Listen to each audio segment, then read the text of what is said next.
Welcome to Pakistani father तो कैसे आप सब, मेरा नाम मुजाहिद है यार। भाई साहब, मोदी जी का अमेरिका के खिलाफ आक्रामक रूप देख पाकिस्तान को पड़ गई पेट में मरो। वजह देख ले, आंखों में आंखें डाल के अमेरिका की बातें कर रहे हैं। ऐसा दुनिया ही है डर रही है, दुनिया भाई कि मोदी जी ने क्या रूप अख्तियार किया हुआ। भाई क्यों यार, दुनिया का कोई देश नहीं था जो अमेरिका को आंखें दिखा यार सके। एक टाइम जब चाइना के साथ युद्ध चल रहा था हाँ। तो भाई साहब चाइना की भी फट गई थी। बिल्कुल लेकिन बिल्कुल। भारत एक ऐसा देश निकला है जिसने अमेरिका की फाड़ दी है। देख ले वो ओए। आज करते हैं भाई, देखते हैं किस तरह से मोदी जी के आक्रामक रूप को लेकर पाकिस्तानियों को पेट में पड़ रही है मरोड़। तो कौन करते स्टार्ट। ये नरेंद्र मोदी के लिए बहुत बड़ा मसला है। वो कहते हैं हम इसको अंडर एस्टिमेट नहीं करने देंगे, हम खड़े हैं। ये सिग्नल दिया है इंडिया ने। मैं आपको एक बात बताऊं, इंडिया डी डॉलराइजेशन में जाएगा। इंडिया हर कीमत पे अमेरिकन पावर को कमजोर करेगा, हर कीमत पे अमेरिकन पावर को कमजोर। इंडिया नहीं छोड़ेगा अमेरिका को। ये अमेरिकन हैं, उनको समझ नहीं अभी आ रही, लेकिन इंडिया नहीं छोड़ेगा अमेरिका को, क्योंकि at the heart of India देखिए उनकी डेकेड्स ओल्ड पॉलिसी है। वो कहते हैं ना, if you know history you can talk about present and you can predict future. The Indian history is visible, Indian history is very much visible. पायन India अपनी strength पे खेलता है कि मेरी ये स्ट्रेंथ है, मैं ये हूं। लेकिन सर अमेरिका एक बहुत स्ट्रांग कंट्री है और कोई माने या ना माने, लेकिन बहरहाल एक सुपर पावर तो है। तो आपके ख्याल से कितनी देर आप लोग जो हैं वो उसके मर्जी के खिलाफ चल सकते हैं? देखिए, पहली बात कि कितने देर तक ये ब्रिटिश एम्पायर से हमने लोहा लिया, वो तो अमेरिका उसके सामने बच्चा है। ब्रिटिश एम्पायर तो कहते थे कि the sun never sets in the British Empire, क्योंकि वो ईस्ट में भी थे वेस्ट में भी थे। अमेरिका, हाँ, एक ऐसा भी समय था, वो भूल गए, वो दोनों भूल गए। एक ऐसा भी समय था कि जब अमेरिका ने, जब प्रेसिडेंट ओबामा का दौर था तो बिन लादेन को वहां से उठाया था, वहीं से पकड़ा था, तो वो दौर भी था। तो उन्होंने ये बात सुना दी। दोस्तों, भारत अब सुनता नहीं है किसी की। अमेरिका ने सोचा था कि ये पुराना भारत है, जो मर्जी बोल दो, जितने मर्जी सैंक्शन लगाएंगे तो भागे भागे आएंगे, पैर पकड़ देंगे। भारत ने ऐसा जवाब दिया है कि अमेरिका हिल गया दोस्तों, क्योंकि मोदी जी की पॉलिसी साफ है, हम किसी को छेड़ते नहीं है, और कोई अगर हमें छेड़ेगा तो हम छोड़ेंगे नहीं। और दोस्तों एक बात बताइए, देखिए भारत ने तो कुछ किया ही नहीं। भारत ने तो इनके कहने पे तेल लिया था, और उसके बाद पूरी दुनिया को दिया, यूरोपियन कंट्रीज को, जब वो तड़प रहे थे ठंड से, जब उनके पास कुछ था नहीं। आज उनका मतलब निकल गया तो वो आज हमें बातें सुना रहे हैं। डॉक्टर जयशंकर को गलत तो कह नहीं रहे हैं, बिल्कुल ठीक कह रहे हैं कि जब तुम्हारे को जरूरत थी तब तो तुमने बोल दिया, अब तुम हमारे पे इल्जाम लगा रहे, जबकि पूरी दुनिया ले रही है, सिर्फ हम ही को टारगेट कर रहे हो। बात वही है ना दोस्तों के, ट्रम्प को नोबेल प्राइज नहीं मिला।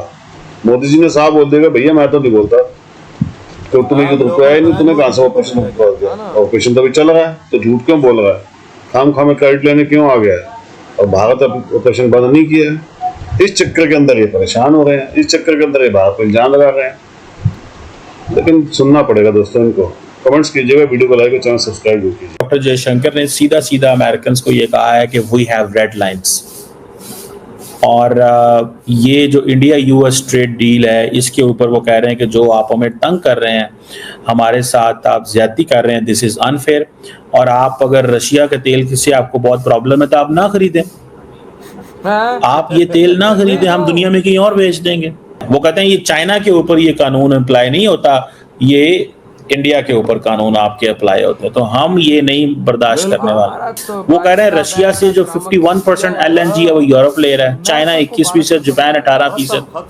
वो कहते हैं क्रूड ऑयल हम 38% ले रहे हैं, चाइना 48%, 47% ले रहा है, हमारा आपको 37% क्रूड ऑयल चुभता है।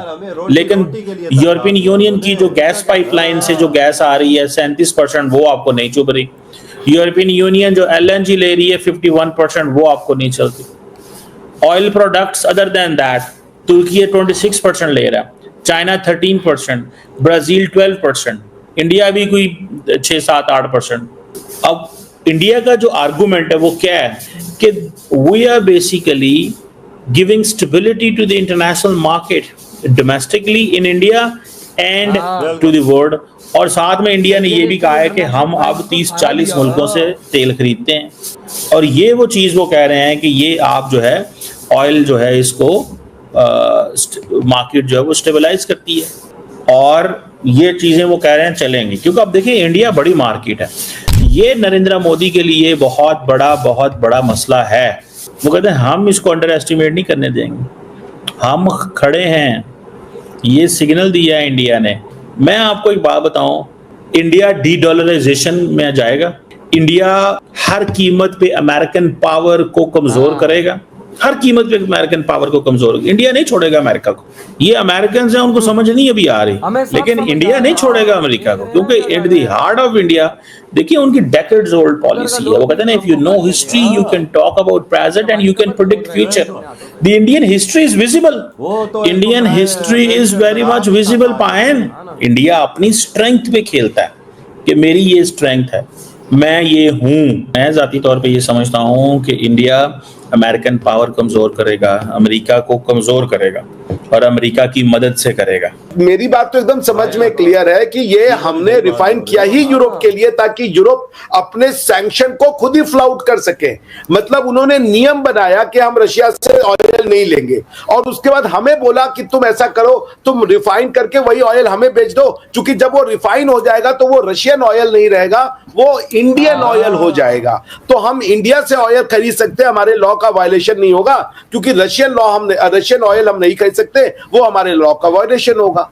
ये है वो कॉन्सेप्ट पूरा लेकिन सर अमेरिका एक बहुत स्ट्रॉन्ग कंट्री है, और कोई माने या ना माने, लेकिन बहरहाल सुपर पावर तो है। तो आपके ख्याल से कितनी देर आप लोग जो हैं वो उसके मर्जी के खिलाफ चल सकते हैं, या कितनी देर जो है वो भारत जो है कोई ऐसा स्टेप ले सकता है जो अमेरिका अप्रूव नहीं कर रहा? देखिए, पहली बात कि कितने देर तक ये ब्रिटिश एम्पायर से हमने लोहा लिया, वो तो अमेरिका उसके सामने बच्चा है। ब्रिटिश एम्पायर तो कहते थे कि the sun never sets in the British Empire, क्योंकि वो ईस्ट में भी थे, वेस्ट में भी थे। और दूसरी चीज, हम अमेरिका से लोहा नहीं ले रहे हैं, अमेरिका हमसे लोहा ले रहा है। हमें वो कह रहा है कि जो हमारे वो यूके के जो हमारे एम्बेसडर साहब विक्रम दोरई स्वामी साहब, उन्होंने भी बड़ा अच्छा कहा, हम क्या करें, हम तेल नहीं खरीदे, हम अपनी इकोनॉमी बंद कर दे, क्योंकि अमेरिका कह रहा है कि रशियन ऑयल मत खरीदो। यूरोपियन यूनियन का रशियन ऑयल उसको नहीं वॉर को फाइनेंस कर रहा है। जी बिल्कुल, देखो ना किस तरह से भारत ने इस टाइम आक्रामक रूप अपना अपनाया हुआ है। भाई साहब, आज पाकिस्तान भी यही बात कह रहा है कि अमेरिका को समझ नहीं आ रही, जिस तरह से भारत इनको रगड़ा लगा रहा है, इनको बहुत जल्द पता लग जाएगा कि इनका देश किसी काम का नहीं रहा। और ये बात 100% करेक्ट है। वजह बात तो ऐसी है ना, मोदी जी ने डंडा जो ऐसा दे दिया है, देख ले हर पास कोई साइड छोड़ तो नहीं रहे ना, जिधर से भी कोई बात निकलती है तो डंडा सीधा अमेरिका में, सीधा अमेरिका में। वो तो पागल हो गए हैं, वजह पागल। अभी उसे तो नहीं समझ रही मैं अपने लोगों के साथ क्या कर रहा हूँ, क्योंकि लोग सारे उसकी सड़कों पे हैं। बिल्कुल, इस टाइम उसको समझ ये नहीं आ रही, लोगों को समझ उसकी आ गई है कि हमारे साथ ये ज्यादती कर रहा है जो इंडिया पे इसने टैरिफ लगाए हैं, क्योंकि पैसा तो उनकी जेब से निकलना है, उसकी जेब से तो नहीं निकलना। और भाई इस टाइम जो फिर आज भारत ने डी डॉलराइजेशन की कसम खा ली है, मोदी जी ने डी डॉलराइजेशन की कसम खा ली है भाई साहब, वो अब अमेरिका के लिए बहुत गंदी चीज है, बहुत गंदी, क्योंकि भारत ने 20 देशों के अंदर रुपए को चालू करने का ऐलान कर दिया। वो 20 देश इस टाइम और मान चुके हैं, 30 देशों को उन्होंने ऑलरेडी मनवा लिया है, 20 देशों को सॉरी, और 30 देशों में कर रहे हैं। 50 देश हो जाएंगे जिधर इंडिया रुपया चलेगा।